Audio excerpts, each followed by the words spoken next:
Hello, Hi Supreet, how you doing? I'm doing good. So I'll just start with it now. A very good evening to everyone. Today's live session is all about state nomination, and we will be discussing some important information about different states and its nomination criteria. So before we start with this, I would like to introduce myself. I'm Supreet Kaur, and I'm working with Axel Global Services as education consultant. Axel Global Services is a global organization which provides education, consulting, and migration services to students. And we are located at different places such as India, Nepal, and Australia. Today, we are really fortunate to have Saurabh Samar from Global Vision, who is an experienced and registered migration agent. I would like to request Saurabh to give a briefing about state nomination. Welcome on board, Saurabh. Thank you, Supreet. So as you guys said, my name is Saurabh Smar. I'm a registered migration agent. My migration agent registration number is 1802044, and I'm actually I work with Global Vision Migration, and we do provide all sort of migration services such as employer-sponsored visas, partner visas, skill migration, or any Australian visa or any immigration inquiry that you have. Happy to assist you guys as well.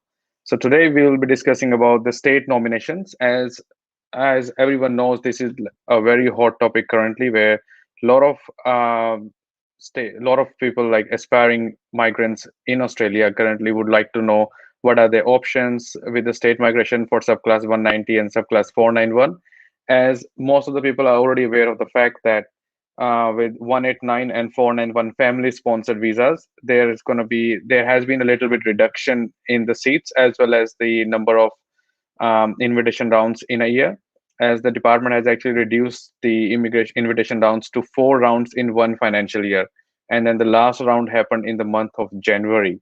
So pretty much it is going to be tough out there, but that is where the state nomination comes in place, where they actually help out various state nomination various migrants, where if once they meet the state nomination requirements, to either apply for direct permanent residency through subclass 190 or through a regional sponsored visa, which is subclass 491. So without So, wasting Saurabh, much of what are the your, requirements yep. for? So I have a quick question. Like, what are the requirements for different states at the moment? Okay, so every state have their own requirements. So what I would recommend, what I would do is I will quickly break down every state. I will explain, every state, like what are their requirements and what happened with their recent invitation round and what people can do to to make them eligible for the state nomination. So let's begin with our favorite state, which is Victoria. As everyone is aware of the fact that Victoria is currently open for state nomination. So currently they have 2 more rounds left, which is going to happen in the month of April as well as month of May. So first week of April and first week of May is where the state nomination for Victoria will be open. So what's the most important aspect that Victoria is looking for is, especially for subclass 190 as well as for 491, is that if you have worked in your nominated occupation, and then you can actually show to the Victorian government that the kind of work you did during the COVID period, or the kind of work you did is so critical to the post COVID-19 economy recovery or towards the health response. If you can link the kind of work you did with that, you are actually in a very good position to be eligible to apply for Victoria state nomination, especially for subclass 190, where they predominantly looking for at least 6 months of work experience in Victoria in the last 6 months. And for subclass 491, they're looking for work experience of at least 3 months in regional Victoria, as well as the applicant must have lived there as well. So this is what the requirements they currently are looking for Victoria state nomination. And as you all aware of the fact that Victoria are actually, the process is going to be that you would have to apply for an expression of interest. Then you have to go through an ROI process. And then if Victoria thinks that the kind of work you did or your profile actually suits in assisting this Victoria in coming out of the post COVID-19 economy recovery, then yes, then you probably be able to get this nomination outcome. We have received successful results through the various Victoria State nomination rounds for network administrator, registered nurses, aged cares, and other relevant occupations such as software engineer. So it's not that it's only healthcare professionals who are currently being invited. It's the other occupations as well. They are also currently being invited as well. As long as you do meet the requirement and you can prove to the department that, look, the kind of work I did was actually quite important and crucial to the Victoria's economy recovery or towards the health response. You could be a software engineer working in a hospital or a medical center or somewhere where inadvertently your services, the kind of work you are doing, is actually assisting the healthline workers or even towards the economy recovery of Victoria. So that is the basic aspects in a nutshell. And clearly, as Victoria has already explained, that if you are actually if you are applying for the state nomination, the most important thing that you need to be aware of that is your work experience requirement. That if you do meet those requirements, then you could be eligible. And when it comes to nurses, they only have particular 4 to 5 registered nurses, such as registered nurses, aged care, critical care. So those are the ones that are actually eligible to apply for 190. So that is Victoria State nomination in a nutshell. And if you do have any doubts or any questions, feel free to leave us a comment, and you can send us a message, and then we're more than happy to assist you. Yes, Supreet. So, sort of, basically, what's the quota for each state? A lot of people really want to know. So, what's the quota for each state?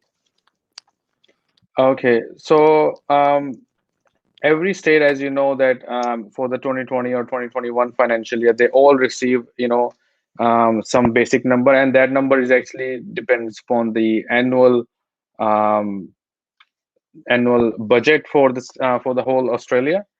So currently for Victoria, they actually receive around 2,500 places for subclass 190 and around 1,043 places for 491 visa. So so they receive actually a really big number, as you can see. And when we move to, say, for example, New South Wales, so New South Wales is the only state that receives the highest number of subclass 190 as well as subclass 491. So New South Wales for the financial year 21, they received 3,550 places for subclass 190 and 2,800 places for subclass 491. As you can see, this is the highest number ever been allocated to any state, and obviously New South Wales is actually right on top. And the third number goes to South Australia. They got approximately around 1,500 places for subclass 190 and 1,850 places for 491 visas, which is actually the third largest number. And surprisingly, this time Western Australia actually received 1,100 places for 190 and only 340 places for 491. Even though the whole state is regional, but they still receive very small number of places for subclass 491. Whereas surprisingly, Tasmania, they actually received 1,000 places for 190 and around 1,400 places for subclass 491. As you can see, there is still a lot of, and we can see there has not been much invitations, even though from the states recently as well. So there is a lot of numbers available. So I would request those clients, those people who are actually planning on applying for the state nomination, without even, they probably won't be aware of the fact that they are actually the one who could be able to, obtain the state nomination if they do meet the nomination criteria. Yes, Supreet. Okay.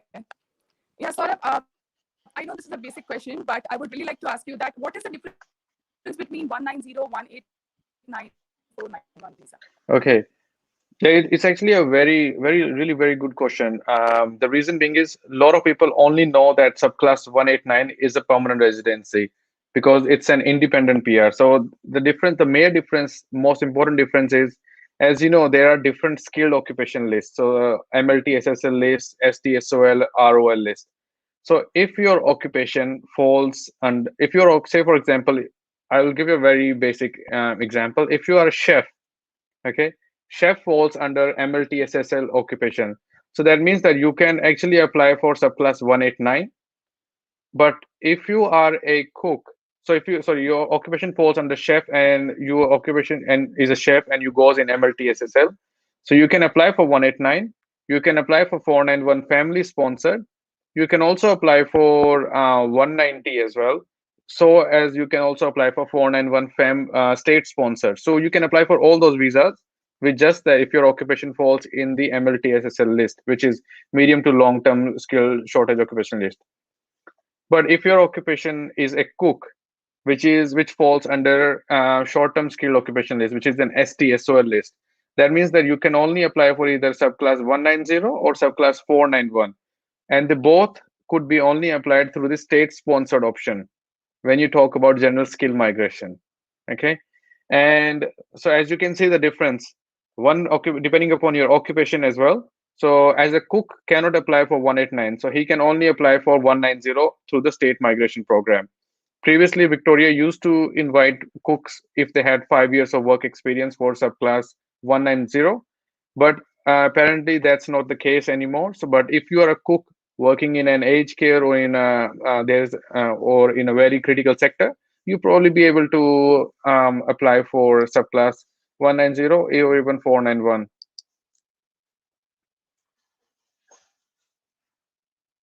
Yes, Supreet.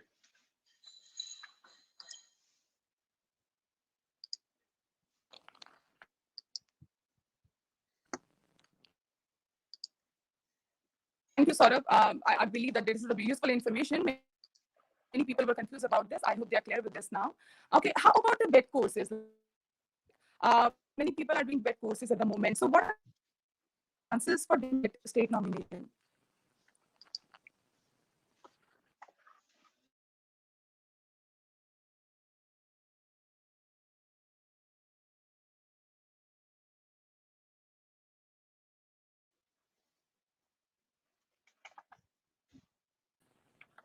Sorry, I think we got cut off. What were you saying? Sorry, you were talking about the All right. trade courses, right?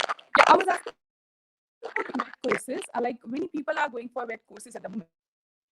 So, what are the chances of getting a state nomination for them? Okay.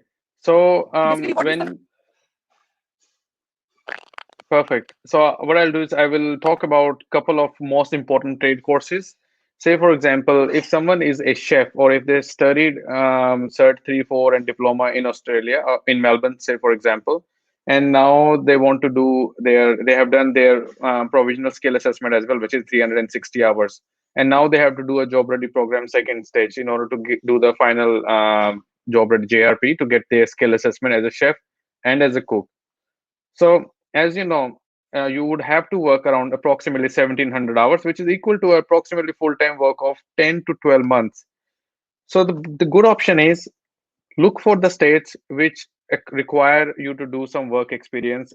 And then, based on your work experience, they will be able to get you a state nomination, such as, for example, Tasmania. So what does Tasmania wants is if you are a cook or a chef, motor mechanic, carpenter, and if you show 6 months, if you work in that field full time for at least 6 months, you could also be eligible to apply for subclass 190 and subclass 491, even though you have not studied in that state. So these are the things. So if you do study from Melbourne and then you go there and do the job ready program, you could be eligible for those subclasses as well.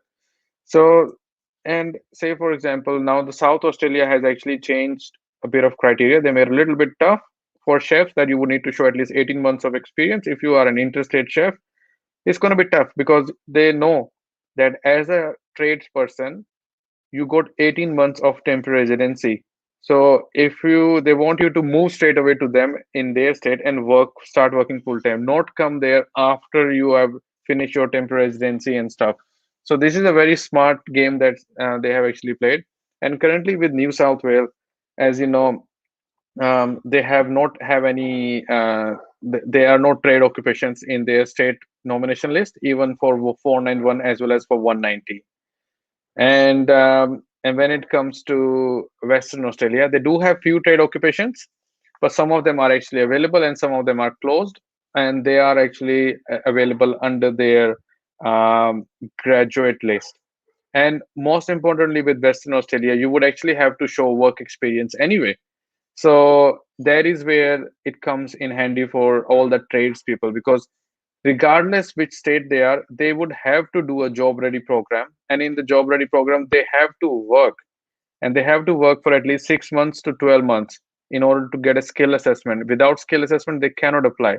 So that means that first thing is you will be able to do your skill assessment. Secondly, you will be able to meet the state requirements. So it's a win-win situation for both of you.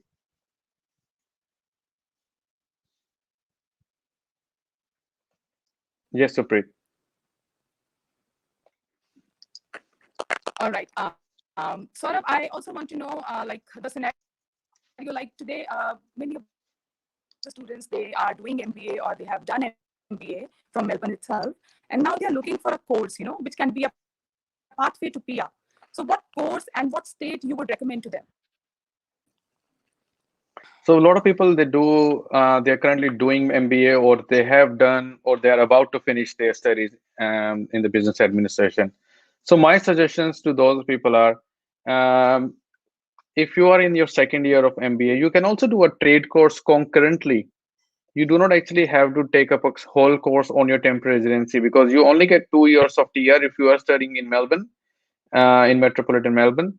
And then you would have to take that time very carefully. Because if you take a trade course on your TR, you have to study 1 year of trade course, plus you have to do 1 year of job ready program as well. And very importantly, when you start your job ready program, you need to have at least 1 year of your visa left. And if you do not have 1 year of visa left, most of the times TRA do not accept you. They don't let you start your job ready program. And so this is very important. So if you are an MBA student, there are plenty of options. Sometimes not applying for your 485 is a good option. So if you have done MBA and then now you're thinking whether you should go for a 485, or you should study something else in order for you to upskill yourself or gain some essential critical skills that would be actually beneficial to you as well as towards your permanent residency goals, then you should take up another course. Say, for example, there's plenty of courses available, such as you could, if you are interested in becoming an early childhood teacher, probably become a social worker, some skills that are actually in demand in Australia, that and not in Australia, as you know, social worker, early childhood teachers, data analysts, these kind of skills are actually transferable skills from one country to another country. So if you're not able to obtain your permanent residency in Australia, then obviously you can use those qualifications and you can look for other options such as New Zealand or Canada. Yes, Supreet. Okay, Saurabh, what states are currently accepting applications? What states are currently accepting applications? Okay, Accepting so applications, currently, yeah. as you know, yeah. So Victoria, they're going to accept in the first week of April, and then the last round is going to be first week of May. That's it for this financial year. And then currently Tasmania is accepting applications, South Australia is accepting applications, and the ACD Canberra is accepting applications. A lot of RDA regions in New South Wales regional area, they are also accepting applications at the moment. NSW 190, you know the how it is, it works. The highest points and the highest someone with the highest English language score, highest points will be invited first. And when it comes to WA migration, they are going to open very soon. They though haven't actually provided an exact date as such yet, but they will be opening up very soon at the moment. And another thing is with the Northern Territory. Most important thing I want to let our viewers know as well, that if you have finished your 485 visa and then you go back to Northern Territory and you start studying, thinking that you would be able to apply for Northern Territory at that time. So Northern Territory normally they don't actually let you apply for state nomination if you are actually on a student visa. So that is the most important thing. Make sure, be aware of this, that if you are on a student visa, state, Northern Territory might not even invite you to apply for it. So a lot of states are currently open, and I would request our viewers to assess their profile, check their questions, and then see how they can actually be able to, get the nomination approved. Yes, Supreet. So, Saurabh, I would like to request you to discuss or share with us about the recent state nomination updates. Okay.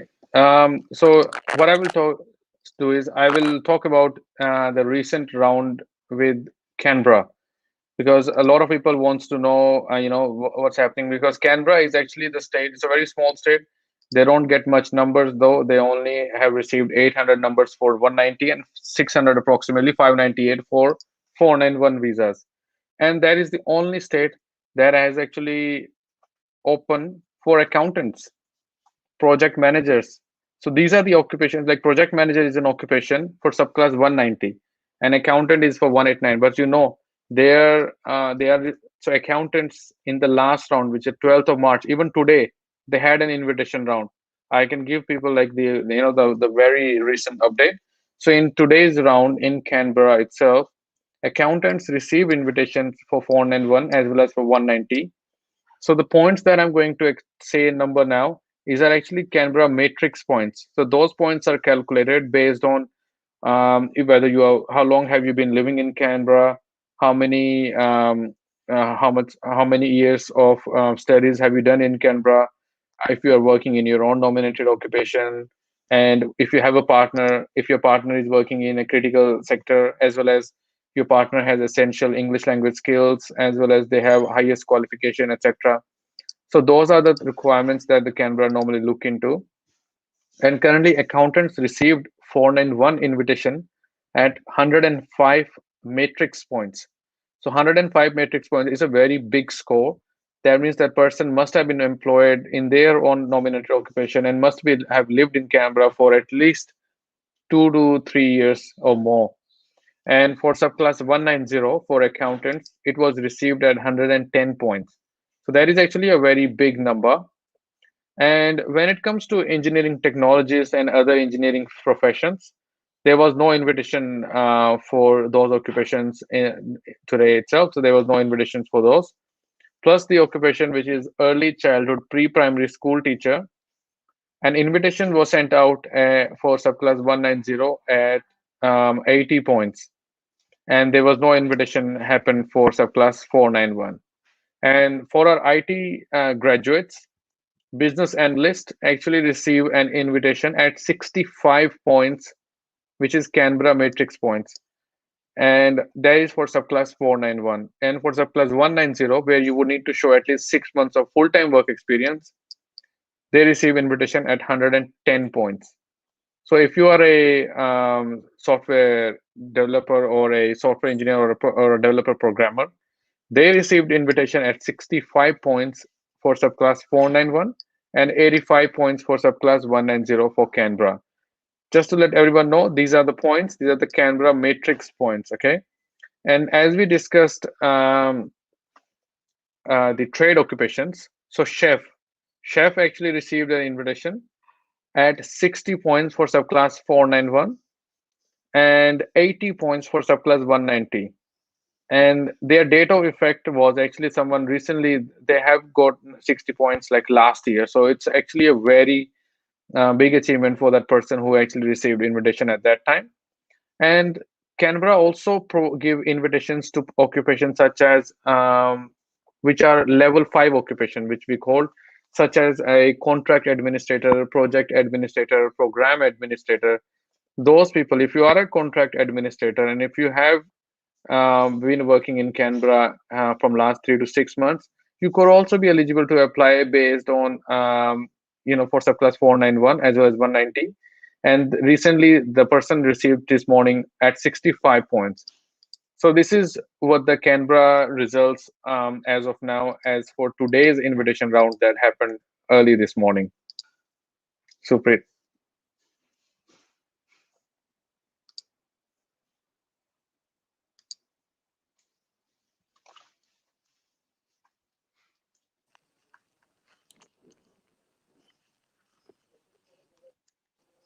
Yeah, sorry. So I would like to ask you, like, what is the future of accountants at the moment? Like, many of my students has as well, like they have done accountancy, like MPA from here. So they are looking for the course and which state they should go, what course they should do now. So can you please give some advice about it? Absolutely. So you look, when it comes to accountants, the most important thing that they should actually look into is that they also have an opportunity to apply for employer sponsored visas. So a lot of employers, they forget that, they once, if they have 3 years of full-time work experience and they have six each, and they have an employer who does meet the caveats limitations of this occupation, they could be eligible to apply for subclass 186, which is an employer nomination scheme. It's a direct PR. And most of the accountants, they have overseas experience, they have past experience overseas in their home country, and when they come to Australia to study masters, to get upskill themselves, so they can look into those employer sponsored options as well. As you know, currently for subclass 189 and family sponsored 491, it's really tough.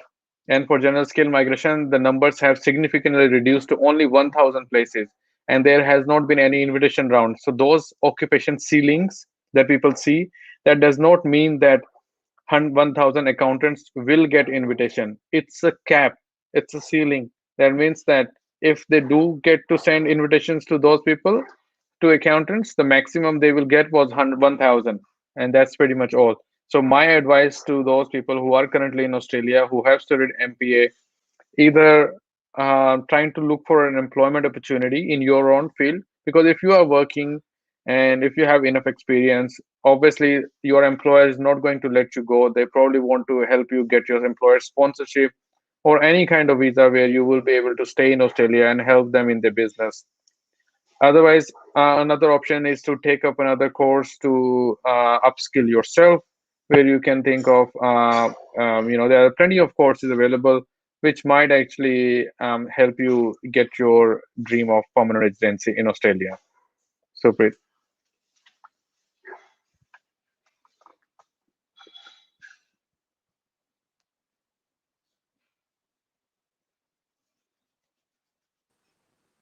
Yeah, so Yeah, Preet. Saurabh, thank you so much for addressing this question. I would also like to ask you about the teaching as well. Like some students or some people, they are really interested to go for teaching. So which state is going to be best for them? Okay, this kind of question, we receive a lot on a daily basis, where people actually want to know what's the future for teachers, for early childhood teachers, and all those ones. So what I would say when it comes to teacher is actually it's very beneficial whether you are a secondary school teacher, you are a special education teacher, or you are an early childhood primary school teacher, or even you are a university lecturer. So it's a very good opportunity for those people. Even if you know, for this financial year 2021, secondary school teachers are being have an occupation ceiling of around 8,700 places, whereas early childhood teachers have around 3,300 places. So there is a big number of places available. And most importantly, the skill assessment. Skill assessment is quite tough because it's done through AITSL, and if they require you to have English IELTS academic score of 8778, which is 8 in listening, 7 in reading, 7 in writing, and 8 in speaking. And there is also in IELTS academic. So a lot of people, they finish their masters of teaching, but they were not able to finish this, get the IELTS score. But there is another alternate to that as well, that if you do have 4 years plus bachelor level above qualification in Australia, so if you have done 3 years of Bachelor of Accounting, and if you do 1 year of graduate diploma of early childhood teacher, then you can get a skill assessment as an early childhood teacher. You do not have to apply through as an accountant. You can apply through as an early childhood teacher. You do not have to get 8778. Then you can get your skill assessment based on your qualification, your Australian qualification.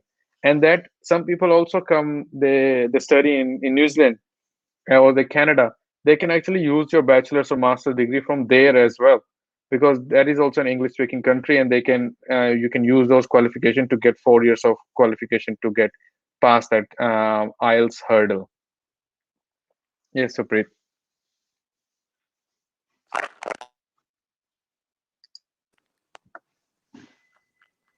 All right. I want to ask you, like, one of my friend, she has done her studies of bachelor's in information technology from India itself, and she has been having experience for around Hmm. 5 to 6 years from there. So currently, she's pursuing MBA from here, and she's actually looking for a course which would Hmm. actually help her to get PR. So, what would you recommend to my friend? Like, Okay. So most of the first important thing that the person they need to see is, you will need to choose an occupation first. That's the occupation that's actually in the PR list. And think of an occupation which is actually quite critical, and that is also going to be critical down the track as well. Because say for example, as an accountant, you can always have enough accountants in Australia. Even local Australians, they do study accounting commerce degrees as well, and they are accountants as well. But what about qualifications such as teachers? Teacher is actually in high demand. There are not enough nurses. There are not enough lab technicians. There are not enough, doctors. There are not enough people who are working as a university lecturers. So there are a lot of occupations which can actually help you get permanent residency as well. People do study MBA, and then it's not about what course you do, it's about what occupation you want to become. Because once you choose that occupation, then it's going to make your life easy to choose the course, because that course will actually get you a skill assessment in that occupation. So most importantly, people normally ask me like, which course is in the PR list? It's not the course that is in the PR list, it's your occupation. So few years back, a lot of students actually come to Australia to study masters of data science and masters in engineering management, etc. And as you can see, now there's so many data scientists and data analysts in Australia. Sooner or later, the situation might get same as a situation as it was previously for accountants. As everyone wants to study this course, there's going to be abundance of data analysts and data scientists. Then at one point, the situation might become a bottleneck for those people, where they might not be able to get their permanent residency through the studies that they took. So people need to be very wise in choosing the right course at the right time. Say because all the nurses who did a nursing 2 years from today, and this time due to the COVID-19, they were able to receive permanent residencies in a week, in a months like that. And people who start to study nursing now, because we don't know 2 years from now whether it's going to be another pandemic or anything like that, whether there's going to be. Otherwise, at the 2 years from today, there's going to be so many nurses. There will be supply of so many nurses, but there might not be enough demand for them. So those are the things that people need to be very careful about in choosing the course that they want to study. Super.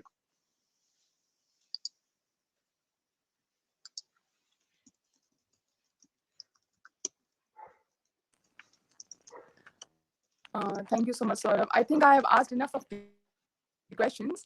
So now I would like to ask you, as an experienced migration agent, what useful advice would you like to give it to our viewers? Okay, the most important advice that I would like to share with our viewers is that once the people they do arrive in Australia, meet a migration agent or an immigration consultant within the first 6 months. because that actually determines what your future is going to be like. Then you can actually lay out your plan. So a lot of so a couple of my clients, who actually they didn't even have to finish their for student visa, because they had enough experience, they were actually be able to apply for their and they found a job, they found a part-time job, and they had enough experience back home, so they were actually be able to use that experience to apply for employer sponsored PR. So those are the things people are not aware of, that oh, I could be eligible for this, I am working with their employer, which I have actually never explored my option, because people at that time, they were like, you know what, let's study, let's work, get this over with, then when we are on a TR, then we will actually look into other options. But by the time, it's too late. Sometimes the rules have changed, sometimes you don't have that opportunity that you had previously. So my advice is, once you do, for the newly arrived students, within the first 6 months, make sure you do talk to a migration agent or someone, immigration consultant, and make sure you do consult only a registered migration agent. And you can check their migration agent registration number on the website of government website of Office of Migration Agents and Registration Authority. And they will be able to actually guide you and give you a proper PR pathway plan, like this is the pathway that you should choose. And people who are currently studying and they're planning on applying for temporary residency, my advice is, consult a migration agent, registered migration agent, to see whether applying right now is a good option for your future, or you should take up another course and apply later. Because obviously, sooner or later, soon there's going to be some new changes coming up, because now the budget was most related to COVID-19 for 2020 and 21 financial year. But obviously, after this, once the vaccine is out now, things are getting back to normal. Obviously, the things would go back to normal even for the migration industry as well. So,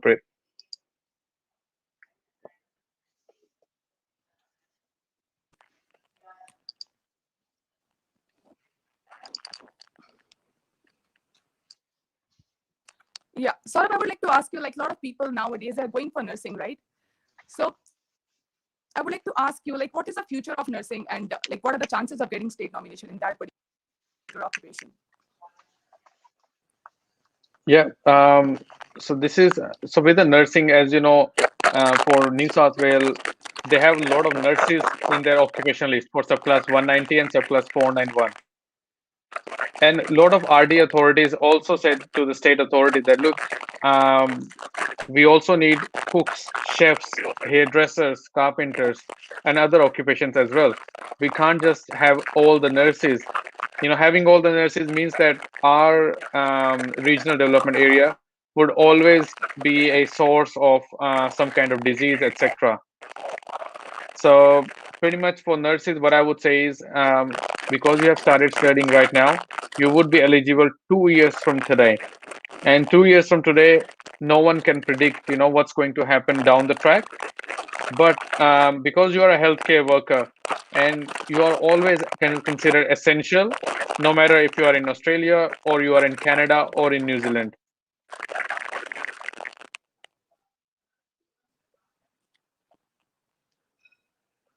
Yes, Yeah, Suprit. Saurabh. So if a person is interested in going into this healthcare sector, so if a person is not getting admission into this nursing, so what all other courses a person can go for? So well, for those people, we would actually need to, because it's a very generic question. This question would actually depends upon every that person's particular circumstances. What kind of bachelor studies have they done?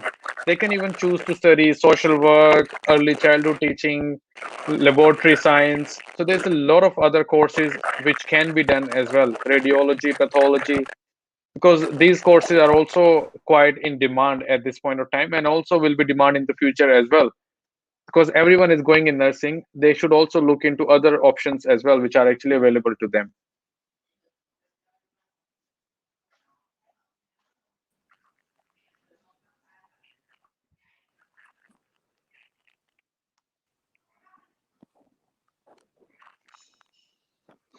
Yes, Suprit. Yes, Saurabh, can you hear me?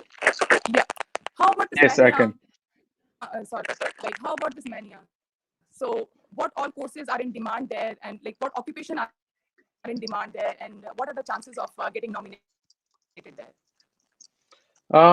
As I said, Tasmania, they have received around 1,000 places for subclass 190 and approximately 1,400 places for subclass 491 as well. And Tasmania, they are actually, they do nominate people depending upon if they do, if the, they're, if you do meet the requirement of the state, then yes, they're happy to nominate you as well. But most importantly, they have their own, what's I called, their occupation list. And if you do have the occupation in their list, you could be actually eligible for that state nomination as well. And it most importantly with Tasmania, they want to see that if you are working, they give normally priority to the people who are currently working in their field. And even if you are working in your field, and depending upon which area are you working and how far is it from the main center, and because if you're working in your own field and you have at least 6 months of work experience, you'll probably be eligible for subclass 190 as well as 491 as well. And it's not just the nurses. They also recently last year they actually opened for especially for cooks and chefs. So they clearly said that if you are a cook or a chef and your visa is expiring by 30th of December 2020, contact us and we might be able to we have they because they had some interim places left and they wanted to use those places to sponsor to nominate their cooks and chefs. So there is another thing that state nomination of Tasmania actually consider as well. So as I said, currently IT occupations are actually not in their Tasmania skill occupation list, neither does accountants. But if you are an IT person working in Tasmania from last 6 months, you probably be able to put a case in forward to them that look, I'm working in a very critical sector, etc. And then it's up to the state. Most importantly, they might not give you 190, but they can also give you 491. Yes, Supreet. Yeah. So, Saurabh, is the criteria applying for IT and cookery and like other occupations are the same or it's different? So, if it is different, so what is the criteria of applying for state nomination? When it comes to Tasmania state nomination criteria, so it's a actually very lengthy process depending upon if you're applying for subclass 190 or if you're applying for subclass 491. So if you're applying for subclass 190, and they probably look into is that if you have already been studying in Tasmania, you've been enrolled and you commenced your last study before 30th of June 2021, then you can study from any studies, at least study for 2 years from Tasmania, and then you can actually show that if your occupation, as importantly, if your occupation is not in their occupation list, then you obviously, no matter who you are, you would actually have to provide a career plan. So that is one thing. And now what the new rules is, if you have commenced your studies, if you or you're planning on commencing your studies, after the 30th of June 2021, which is going to be the next financial year, they probably have the new requirements for you as well, because they want people to study something which is actually quite relevant and helpful to state nomination as well, especially if you study something which is relevant to the tourism and hospitality industry, building and construction, the aged care services as well, like certificate trained individual services, etc. Agriculture, aquaculture. Aquaculture is quite important. Not many people look into it as well, and transport and logistics as well. So they have actually provided a list of priority industry that they want students to actually study. And if they do study those courses, they'll probably be able to get skill assessment in that. And then they can apply for state nomination for Tasmania. And if we talk about, say, subclass 491, as everyone know that previously Tasmania used to have offshore options as well for people who are currently overseas. So apparently that option is currently closed right now. So if you are an overseas person, you cannot apply for any state nomination apparently. And if you are a Section 48 barred, if you have a visa refuse upon your last and you haven't left Australia until your visa refusal, you are Section 40 barred, so you cannot apply for another visa in Australia. And a lot of the states, especially WA, has actually been strictly advised by the department that they cannot sponsor, um, they cannot nominate people because then the person would actually have to leave Australia, and we don't know how long would it take for them to come back due to the current restrictions. And Tasmania is one of the states where they would like you to know why you would actually have to provide them a plan how you are, if they do invite you a section 48 bar, how you're going to apply for the visa. You have to provide them a legal submission, a written submission explaining how, how you can go overseas, etc. How would you be able to manage to apply for the visa. And secondly, if you are in Tasmania currently, and if you been working in a sector, and then your employment was actually affected due to the COVID-19 scenario, there are some concessions in place as well.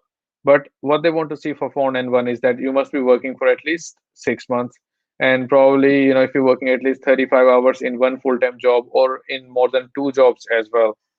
And now they also want to see is that the business needs to provide you that the position that you are working is an ongoing position, and it will be available for the next 12 months. And then by the time you do apply for the nomination, you have at least 3 months left as well. And most importantly, they also have a list of suburbs or the areas that they actually want people to be working in there, so that it actually helps them, get to those where they actually needed those people. So if someone is, say, for example, an ANSCO skill level 4 or 5, such as a contract administrator, and if they are working in Hobart, because then they, in some circumstances, if they do meet the requirements, they could also be eligible to apply for subclass 491 nomination as well under the working in Tasmania requirements. So as I said, the overseas requirements are currently closed, so they are actually not eligible. Otherwise, the another option is if you have a family in Tasmania. So if you have an immediate family member in Tasmania, such as your brother-in-law, sister-in-law, your sister, brother, sister, child, aunt, uncle, or grandparents, they've been residing in Tasmania from a minimum of 12 months, and they have been permanent resident or citizen from at least 12 months prior to the lodgement of your nomination application, then you could also apply based on that. Another option that they also have is a small business owner option, where you would actually have to operate your business, a new business, for at least 6 months. And then the business must be able to generate a minimum income for you for of at least 53,900 for at least 3 years in the next 5 years. So that once they do nominate you for 9-1, they do not want their nomination to go to waste because you'll not be able to meet your minimum requirement. Franchisees and part owned or any passive business investments are actually not acceptable under this category. Even taxi, Uber, or couriers, service stations, these are also not supported under this category as well. Yeah, Supreet.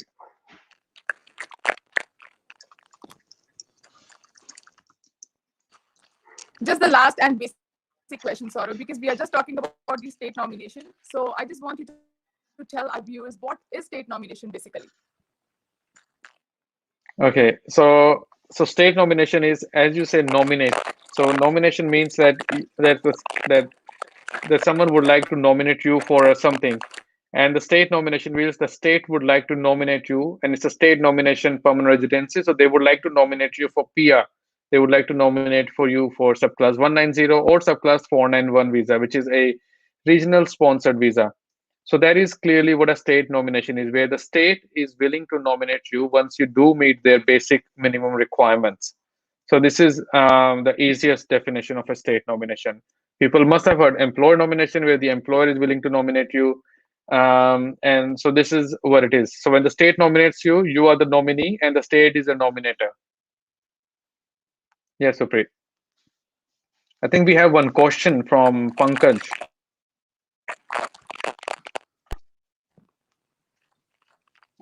Pankaj wants to ask, like, So the question is, he can you wants to tell know. about the Tasmania and PA student for 190 visa chances? So as I said, Pankaj, you're working as an accountant. So you're an accountant student, and you would need to demonstrate the kind of, as you know, Tasmania does not have accountant in their occupation list. So you would need to actually show how critical, and you need to actually be working in your field. Say for example, if you are an accountant working in a hospital or in a very important COVID sector project or something that's actually helping Tasmania in a very critical way, then you can write an explanation, a submission to the Tasmanian government that look, the kind of work I've been doing with this and the career plan, that I have this job, I'm earning at least 55,000 per year, and I will be earning this salary for the next 5 years. So I will be able to meet the state requirement if I do get 491 visa as well. So it's up to the state. Most of the chances you can apply for 190, and if they think that your profile is strong enough and it's actually essential for their state nomination, they will invite you for 190. Otherwise they probably would give you 491.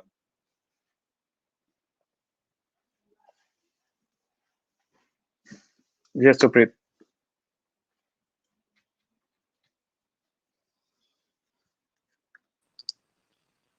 So I hope, Pankaj, you gave the answer of your query. Thank you so much for your valuable time, Saurabh. And I believe it is an informative and useful session for our viewers. And I believe that we have addressed some of the basic and the useful questions about the state nomination. So, guys, I would like to request you that if you have any queries, you can contact us on the number which is displayed on the screen, or you can contact us to our office that is opposite to Flinders Park. And so, good evening, everyone. This is all about for today's session. Thank you so much. Thank you so much, Saurabh. Thanks, Supreet. And I'd just like to let our viewers know. So my name is Saurabh Smar. I'm a registered migration agent, and sometimes it's good to share this video with your friends and families. It might be helpful. It might not be helpful for you, but it might be helpful for them. So take care, everyone, and enjoy your weekend.